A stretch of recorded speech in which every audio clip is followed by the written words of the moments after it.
Hi hello నమస్తే, ఎలా ఉన్నారు అందరూ? కుకింగ్ చేద్దామని ప్రిపేర్ అయ్యానండి. చూస్తుంటేనే తెలుస్తుంది కదా. లెవర్లు కందనకాయలు అంటారండి, లెవర్లు అంటారు, గుండెకాయలు అంటారు, చాలా అన్ని పేర్లు అంటారండి. మేమైతే కందనకాయలు లెవర్స్ అని అంటామండి. మీరేమంటారో కామెంట్ ద్వారా చెప్పండి. ఇది ఎలా, దీని స్పెషల్ ఏంటంటే బాగుంటుందండి, చాలా బాగుంటుంది టేస్టీగాను. చూసారు కదా, ఆయిల్ వేసాను, మసాలాలు అన్నీ వేసుకున్నానండి. ఈ మసాలాలు అంటే ఆ స్మెల్ వస్తుంది కదా, ముందు క్లీన్ చేసుకోవాలండి. అది చాలా నీసు వాసన వస్తుంది, నాకైతే అసలు నచ్చదు ఆ స్మెల్.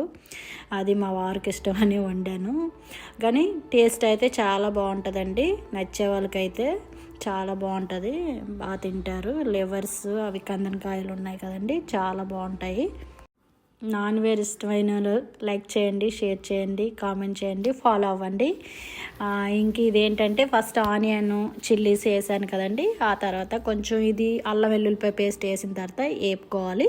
వేపుకున్నాక నెక్స్ట్ కొంచెంసేపు మగ్గనివ్వండి. వాటర్ వెంటనే వేయద్దు, ఆయిల్లో మగ్గాలి, ఎందుకంటే ఆ స్మెల్ పోయేదాకా.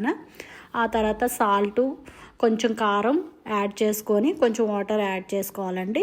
కొంతసేపు సిమ్లో ఉడకబెట్టుకుంటే బాగా ఉడికితే, మరి హైలో అంటే అవి కాజ్యాలు అవన్నీ ఉన్నాయి కదండి, కాజ్యం కూడా అంటారు, గుండెకాయలు అంటారు, అన్నీ అంటాం. అవన్నీ ఉడికిన తర్వాత నేను టమాటా ఒకటి వేసి కొంచెం ధనియాలు, గరం మసాలు, యాలక్కాయ, దాల్చిన చెక్క, ఇంకా అవన్నీ వేసానండి.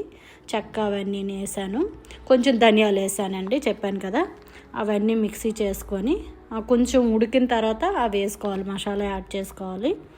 ఎందుకంటే ఉడక ముందు మీరు వేసారంటే అవి కొంచెం ఉడకవు, ఆ మసాలాకి కొంచెం అడుగు అంటడము అంటే మాడిపోవడం అన్నీ అవుతాయి. కొద్దిగా ఉడికిన తర్వాత అప్పుడు అవి వేసుకోవాలి. కారం కూడా యాడ్ చేశాను కదా, పచ్చిమిరపకాయలు యాడ్ చేసి కొంచెం కారంగా వండుకోవాలండి, నీసు వాసన వస్తుంది లేదంటే. ఇది చాలా బాగా ఇష్టమైన వాళ్ళకి మాత్రం చాలా బాగుంటుందండి, టేస్టీగాన. ఇది మాత్రం కూర. టమాటా ఎందుకు వేసానంటే కొంచెం గ్రేవీ వస్తుందని వేసానండి, మీకు ఇష్టం లేకపోతే తీసేయొచ్చండి. తర్వాత ఇంకా మసాలాలు అన్నీ వేసాను కదా, ధనియాలు కూడా గ్రేవీ కోసమే వేసాను.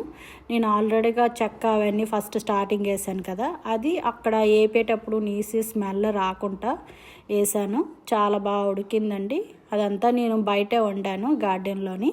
మా గార్డెన్ ఉంది కదా, నా వీడియోలు ఫాలో అవుతే నా గార్డెన్ గురించి తెలుస్తుంది మీకు. బయట బ్యాక్ యార్డ్లో వండాను. ఏవి నాన్ వెజ్లు అన్నీ నేను బ్యాక్ యార్డ్లోనే వండుతానండి, ఎందుకంటే ఇంట్లోని ఎక్కువ స్మెల్ వస్తుందని నేను బయట వండుతాను. అయిపోయింది కదండి. ఇంకా కొంచెం కరివేపాకు ఇష్టం ఉంటే వేసుకోండి, లేకపోతే లేదు. పుదీనా కూడా యాడ్ చేసుకోవచ్చు, నాకు ఆడ ఉందని వేసాను.